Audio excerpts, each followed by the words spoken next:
Isang pinagpalang araw sa ating lahat. So, ngayong araw is February 19, 2024. So, ngayong araw is dadako or pupunta tayo ngayon sa panibago nating series na tatalakayin para sa isang buong linggo. At ang series na ito is yung Overcoming Fear with Faith. So, lahat tayo is alam naman natin na lahat tayo tumadanas ng mga kanya-kanyang pangamba, kanya-kanyang takot.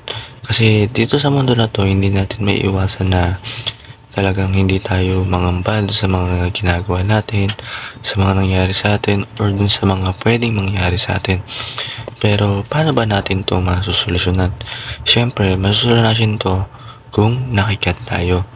Kung yung buhay natin, yung puso natin, yung isip natin is binibigay natin sa Panginoon na pinagkakatiwalaan natin siya na talagang gagabayan niya tayo sa araw-araw.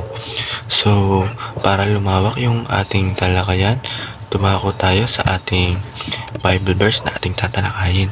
At ang Bible verse na tatalakayin natin is Isaiah chapter 41 verse 10. Ang sabi dito is, "Do not fear, for I am with you. Do not be dismayed, for I am your God. I will strengthen you and help you. I will uphold you with my righteous right hand." So, ayun, kailangan huwag tayo matakot dahil sapagkat na ito, kapag nakikiat tayo is talagang ligtas tayo. So, yun, dumako tayo ngayon sa ating application and teaching para lumawak yung ating talakayan. Ang una sa ating teaching is we can overcome fear when we have God. At ang una, faith in God present. Yun, pananampalataya. Pagsamba sa Panginoon is ay yung kumbaga yung presensya ng Diyos is nasa atin kung tayo ay sa Kanya ay nananampalataya. So, sa pangalawa, faith in God's character.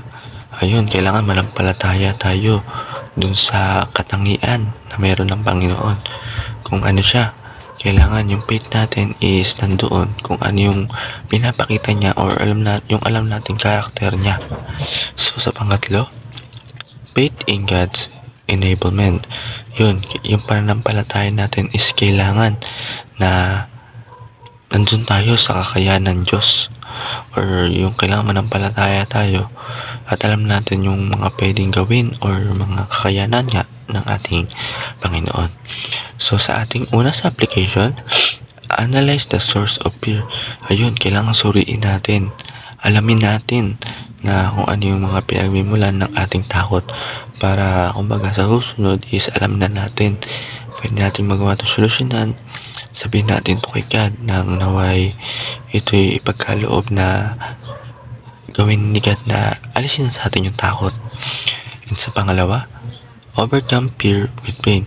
Ayun, kailangan pagtagumpayan natin yung mga takot na meron tayo sa pamamagitan ng pananampalataya.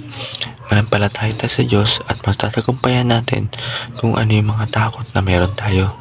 At sa last, pray that God will increase our faith.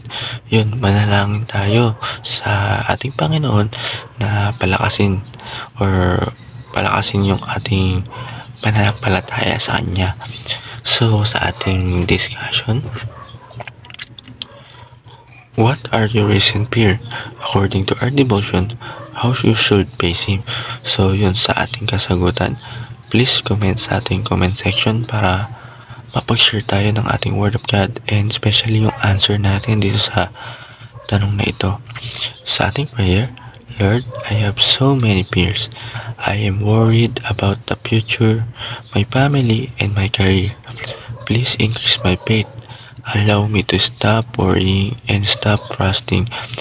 The future is your hands. Therefore, I will have peace is enough for me to know that your presence will go with me. I believe that your grace is sufficient. I shall overcome all fears by your grace. In Jesus' name, Amen. So, ayun.